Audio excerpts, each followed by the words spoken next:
വൈറ്റിലയിലെ bar ഹോട്ടലിലെ പരിശോധനയിൽ sex mafia കുടുങ്ങി. ഇത് സംബന്ധിച്ച ഇടപാടുകാരന്റെ ചാറ്റ് സഹിതം പുറത്തു വന്നിട്ടുണ്ട്. വൈറ്റിലയിലെ ഒരു ബാർ ഹോട്ടലിൽ ഡാൻസ് അപ്പ് സംഘമാണ് പരിശോധനയ്ക്കായി എത്തിയത്. എന്നാൽ അപ്പോഴാണ് അവിടെ ട്വിസ്റ്റ് സംഭവിച്ചത്. ഡ്രഗ്സ് മാഫിയയെ തേടി എത്തിയവർ കണ്ടത് സെക്സ് റാക്കറ്റിനെ. ഹോട്ടലിലെ ഓരോ മുറിയും അരിച്ചുപെറുക്കിയെങ്കിലും ഡ്രഗ്സ് കണ്ടെത്താൻ സാധിച്ചില്ല. പക്ഷെ മുറികളിൽ ചിലതിൽ സംശയകരമായ സാഹചര്യത്തിൽ യുവതികളെയും പുരുഷന്മാരെയും കണ്ടെത്തി. സംശയം തോന്നിയതോടെ നടത്തിയ ചോദ്യം ചെയ്യലിലാണ് സ്പായുടെ മറവിൽ നടക്കുന്ന ഇടപാടുകൾ ഒടുവിൽ കണ്ടത്. ഹോട്ടലിലെ ബാറിൽ എത്തുന്നവരാണ് സ്പായിലെ കസ്റ്റമർമാരിൽ ഏറെയും.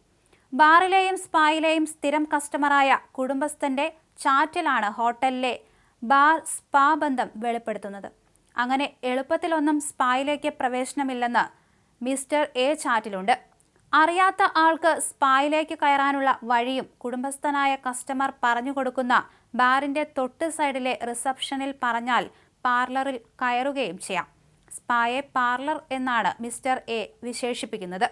3 മാസം മുൻപാണ് സ്പാ തുറന്നതെന്ന് ഫേസ്ബുക്കിൽ പരിചയപ്പെട്ട യുവതിക്ക് മിസ്റ്റർ എയുടെ സന്ദേശവും. കസ്റ്റമറായ ഒരു കുടുംബസ്ഥനാണ് ഈ മിസ്റ്റർ എ.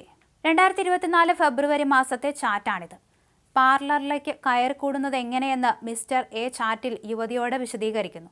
ഓപ്പൺ ബോർഡല്ല, റിസപ്ഷനിൽ പോയി പാർലറിലേക്ക് എൻട്രി വേണമെന്ന് പറയണം. 2500 രൂപ അടച്ചാൽ ഇഷ്ടമുള്ള ആളെ സെലക്ട് ചെയ്യാം, എന്നിട്ട് റൂമിൽ പോകാം. കഴിഞ്ഞ ദിവസം നടന്ന പരിശോധനയിൽ 11 പെൺകുട്ടികളാണ് ഇത്തരത്തിൽ ഈ ഒരു അനാശാസ്യ കേന്ദ്രത്തിൽ നിന്ന് പിടിയിലായത്. എല്ലാവരും മലയാളികൾ തന്നെയായിരുന്നു. പെൺകുട്ടികളെ എത്തിക്കുന്നത് കോഴിക്കോട്, മലപ്പുറം, കാസർഗോഡ് ജില്ലകളിൽ നിന്ന് എന്നാണ് മിസ്റ്റർ എ വെളിപ്പെടുത്തിയത്. ഒരു രക്ഷയുമില്ലെന്നും പറയുന്ന പ്രായത്തിലുള്ള പെൺകുട്ടികളെ കിട്ടുമെന്നും ചാറ്റുണ്ട്. വരുന്ന പിള്ളേര് മലപ്പുറത്തും കോഴിക്കോടും ജോലിക്കാണെന്ന് പറഞ്ഞ് വരുന്നതാണെന്നും മിസ്റ്റർ എ പറയുന്നു. അതിനിടെ 2023 മുതൽ സ്പായുടെ മറവിൽ ഇത്തരത്തിൽ ഈ ഒരു കേന്ദ്രം പ്രവർത്തിക്കുന്നുണ്ട്. കൊച്ചിയിൽ സ്പാകൾ കേന്ദ്രീകരിച്ച് നടന്ന പോലീസിന്റെ പരിശോധനയിലും ഈ സ്പാ കുടുങ്ങിയില്ല. ബോർഡൊന്നും വയ്ക്കാതെ രഹസ്യമായിട്ടായിരുന്നു സ്പായുടെ പ്രവർത്തനം. മഞ്ചേരി സ്വദേശി നൌഷാദായിരുന്നു സ്പായുടെ ഓണർ. നടത്തിപ്പുകാരൻ ജോസിനെ പോലീസ് റിമാൻഡ് ചെയ്തു. പിടിയിലായ 11 യുവതികളെയും 2 പുരുഷന്മാരെയും അറസ്റ്റ് രേഖപ്പെടുത്തി സ്റ്റേഷൻ ജാമ്യത്തിൽ വിടുകയും ചെയ്തിരുന്നു. അതുപോലെ ഇതിൽ നിന്ന് ലഭിക്കുന്ന വരുമാനം ലക്ഷങ്ങൾ എന്നാണ് ലഭിക്കുന്ന വിവരങ്ങൾ. ഉടമ നൌഷാദിന് ഒരു മാസം സ്പായിൽ നിന്ന് 3.5 ലക്ഷത്തിലേറെ രൂപയാണ് വരുമാനം. മാസ ശമ്പളത്തിനാണ് യുവതികളെ നിയമിച്ചിരിക്കുന്നത്. ഇടനിലക്കാരായ യുവതിക്ക് 30,000-വും മറ്റ് യുവതികൾക്ക് 15,000 രൂപയും ശമ്പളം. ഇടനിലക്കാരനായ ജോസിന് 20,000 രൂപയും മാസം തോറും നൽകി.